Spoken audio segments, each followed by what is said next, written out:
Hello, I'm Paul Dajcik, founder of ElasticSteel, method of athletic conditioning. Today is another question, and the question is, should I put my hands behind my back when I do the leg lift, should I not? Some instructors say that I should put the hand there, and some instructors say that I should not. If you don't understand what I'm talking about, very common exercise for martial artists, especially when you're working on your kicks, okay? So the person is here, legs come down almost to the floor and back up. Some people do it this way, no hands. Some people place the hands right here, okay, slightly below your waist, and bring the legs down this way and bring them up.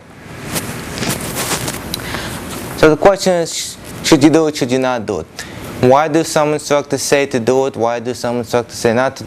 Now, I don't know why each specific instructor would say to do it or not, but I'll explain the difference. The difference is, if you place a hand there, what you're really doing is you're forcing a posterior tilt. Okay? You're forcing a posterior tilt. In other words, you're helping your body from here to move this way. Or you're preventing your body from doing this, okay, from going into lordosis. That's what the hands are doing there. They're pressing this way. Now, what else is doing that? Your abdominals are also doing that. In other words, your abdominals, when they contract, your rectus abdominis and your obliques, they do that as well, okay? So in other words, the hands here, they force this movement, they help these muscles, okay? So if you place your hands there, you will be helping your abdominals. Now, when somebody has weak abdominals and they do the leg lift, what happens? We know the psoas paradox, so it can contract. Once the hip flexes, you go into lordosis, you can injure your back. So I would assume that some instructors, by placing the hands there, want to help your abdominals so that you don't injure it, which is fine for a beginner student. However, if you get used to doing it after a while, your abdominals are not going to get any stronger with your hands here. And all you're going to be working is on your hip flexors, okay? Hip flexors here.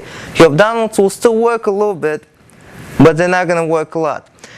Now, what I would like for you to do, if you want to try it, just remove your hands, okay, and do the same thing. Okay, do the same thing.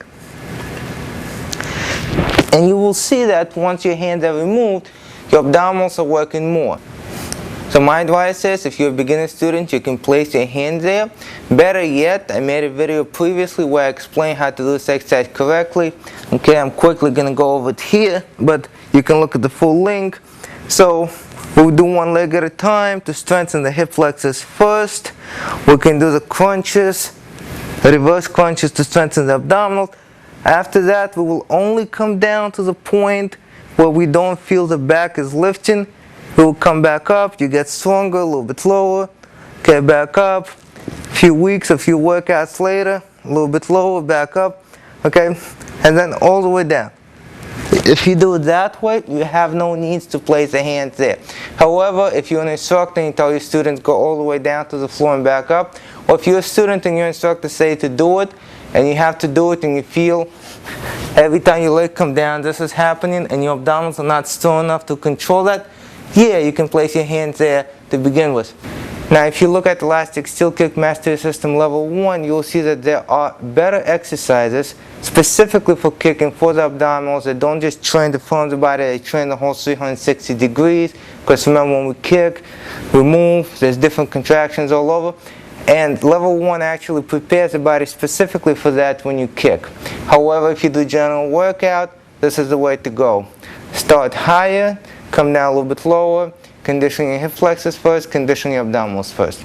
I'm Paul Dajcik, thank you for watching.